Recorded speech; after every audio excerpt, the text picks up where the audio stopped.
সামনের ব্রেক ধরবো, পিছনের ব্রেক ধরবো, ক্লাসটা ধরবো না। রেডি, 1 2 3। এই যে স্পিডে চলে আসছি। এখন হঠাৎ করে সামনের গাড়িটা আমার ব্রেক করে ফেলছে।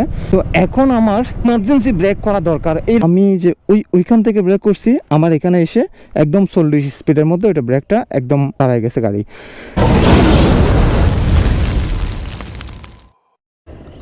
আমাদের মধ্যে আমরা সবাই জানি যে বাইকে ব্রেক থাকে দুইটা, একটা হচ্ছে হাতের ব্রেক এটা, আর একটা হচ্ছে পায়ের ব্রেক এটা।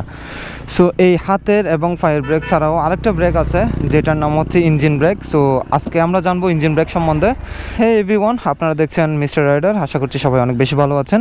আমরা আজকে জানবো যে ইঞ্জিন ব্রেক আসলে কিভাবে কাজ করে আর ইঞ্জিন ব্রেকটা আসলে কিভাবে ধরতে হয়। আর অনেকে জানে না যে কিভাবে ইঞ্জিন ব্রেকটা ধরতে হয় বা ইঞ্জিন ব্রেক কোন কোন জায়গায় ধরতে হয়।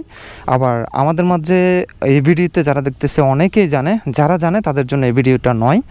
আর যারা জানে না, বিশেষ করে অনেকেই জানে না যে ইঞ্জিন ব্রেকটা আসলে কি, এটা কিভাবে কাজ করে। সো আমরা আজকে জানবো এই ইঞ্জিন ব্রেকটা কিভাবে কাজ করে আর কিভাবে ধরতে হয়, এবং ইঞ্জিন ব্রেকটা কোন কোন জায়গায় আমরা বেশিরভাগ ইউজ করব। সো ইঞ্জিন ব্রেকটা মূলত বেশিরভাগ যারা মানে অলওয়েজ করে তারা ইউজ টু হয়ে যায়। আর সবচেয়ে বেশি বেটার হয় ইঞ্জিন ব্রেকটা যখন পাহাড়ি রাস্তায় ধরে বা ডালু থেকে নিচে নামবেন তখন ধরে। আর ইঞ্জিন ব্রেকটা মোটামুটি ধরবেন আপনার এই যে ক্লাচ দিয়ে, এই ক্লাচ দিয়ে ইঞ্জিন ব্রেকটা ধরতে হয়। সো এখন অনেকের প্রশ্ন থাকে ক্লাচ দিয়ে কিভাবে ব্রেক ধরবে। সো এটা একদম ইজি একটা ম্যাটার। ইঞ্জিন ব্রেকটা করবেন হচ্ছে আপনারা হাতের ব্রেক ধরবেন, পায়ের ব্রেক ধরবেন, থ্রটল মানে এই থ্রটলটা একদম ছেড়ে দিবেন, ছেড়ে দিয়ে আর ক্লাচটা টোটালি হাত দিবেন না, ক্লাচ ধরার কোনো দরকার নাই। সো আমরা একটু দেখি, ট্রাই করে আপনাদের দেখাই আসলে ইঞ্জিন ব্রেক ধরলে সুবিধা কী আর অসুবিধা কী জিনিসটা। সো আমরা এখন আছি প্রায় 35 স্পিডে। আমরা এখন সামনের ব্রেক, পিছনের ব্রেক প্লাস থ্রটল ছেড়ে দিয়ে আমরা ব্রেক করে আপনাদেরকে দেখাবো। এখন আছি প্রায় 40 স্পিডে। সো দেখা যাক, বিসমিল্লাহ।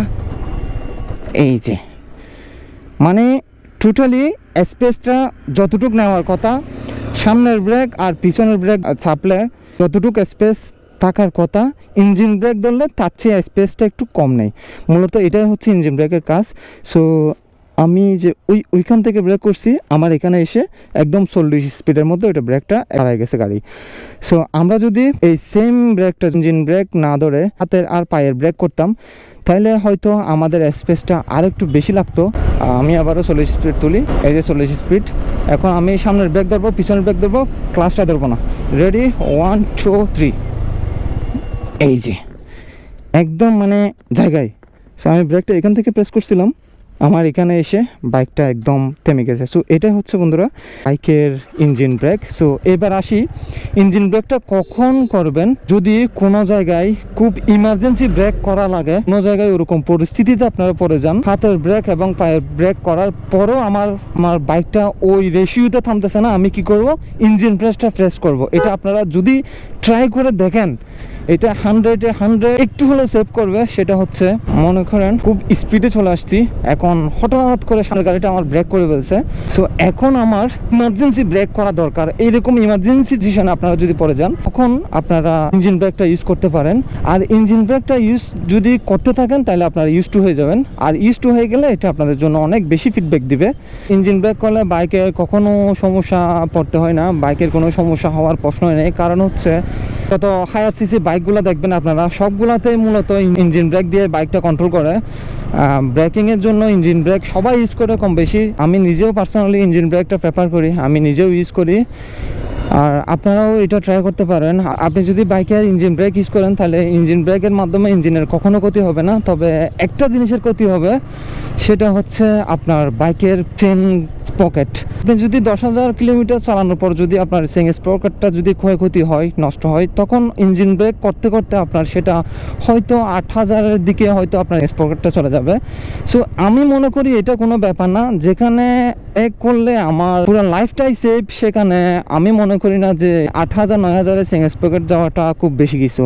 সো আমি এটা প্রেফার করি অলওয়েজ ইঞ্জিন ব্রেক ইউজ করেন। ইঞ্জিন ব্রেক ইউজ করলে অনেক বেশি সুবিধা পাবেন।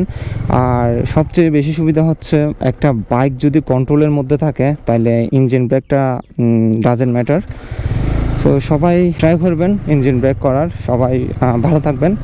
আমি জানি না আপনাদেরকে কতটুকু বোঝাতে পারছি না পারছি, বাট যতটুকু বোঝাতে পারছি আমার সাধ্য। আর যদি না বুঝে থাকেন তাহলে অবশ্যই কমেন্ট সেকশনে কমেন্ট করবেন। আর সবাই আমার ভিডিওটা যদি ভালো লাগে সবাই লাইক কমেন্ট করবেন। আর যদি এইটা মনে হয় যে আমার ভিডিওটা দেখে আপনাদের এইটুকু উপকার হয়েছে তাহলে অবশ্যই শেয়ার করে দিবেন। সবাই ভালো থাকবেন, সুস্থ থাকবেন, দেখা হবে নতুন অন্য কোনো ভিডিওতে। আল্লাহ হাফেজ, লাভ ইউ গাইস, টাটা।